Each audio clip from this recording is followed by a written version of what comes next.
Okay, here we go. Next one. As I said with the last video or Tuesday's video, this is a lot of just practice, showing you a bunch of different examples.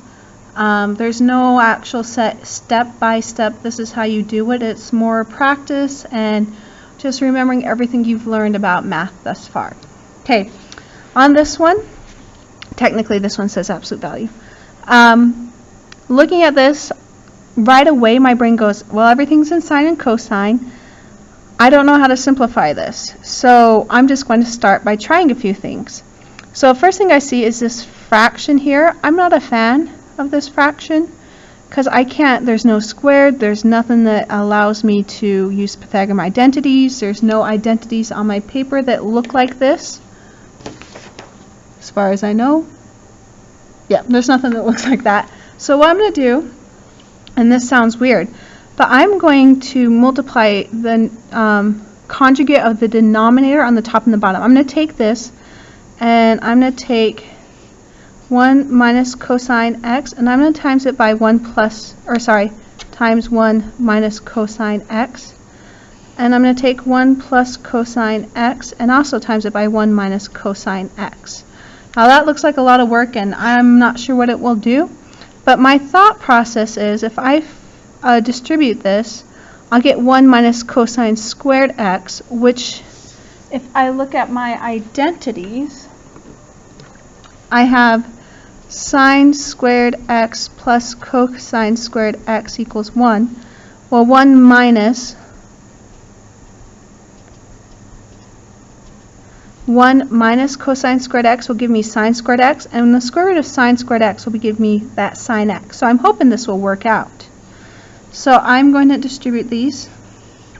1 minus 2 cosine squared x, minus 2 cosine x plus cosine squared x all over 1 minus cosine squared x, because difference of squares are going to cancel out that middle term.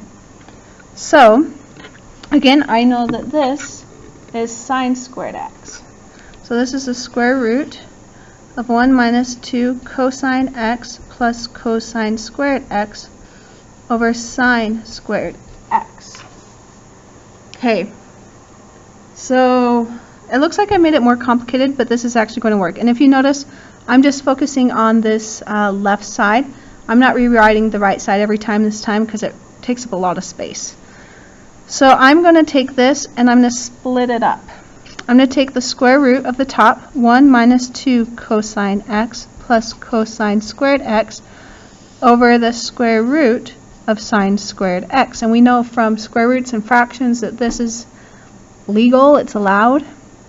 Okay, so that bottom I know is going to simplify to sine x, and it's got to be the absolute value, just like this one.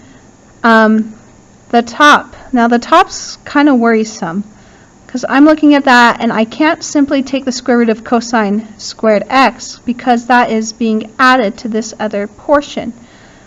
But I know in order to get there, I multiplied 1 minus cosine x, 1 minus cosine x. So that actually factors to 1 minus cosine x times 1 minus cosine x. Well, we know with square roots, we look for pairs. Square root of 4 is 2 because it's 2 times 2. Square root of 36 is 6 because it's 6 times 6. Here we have 1 minus cosine x times 1 minus cosine x. So here's my pair. So that's simply simply 1 minus cosine x over sine x, which is what we want. Cosine x over sine x. There we go. Not too bad. Tricky, because normally we wouldn't think of, oh, let's make this more complex. But again, look for those Pythagorean identities, or how can we get to the Pythagorean identities? Those ones we use a lot. Yeah, so you actually have one very similar to this on your assignment. Can I think about which one it is right off the top of my head? I can't, but it is very similar to this, same process. Good luck with it.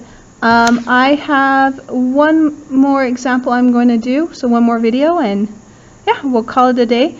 If you guys have any questions on these, please Post it in the questions, ask me to make a video. I'll make a video of specific ones. I will again have my work posted for your answer key. And yep, here we go, last video.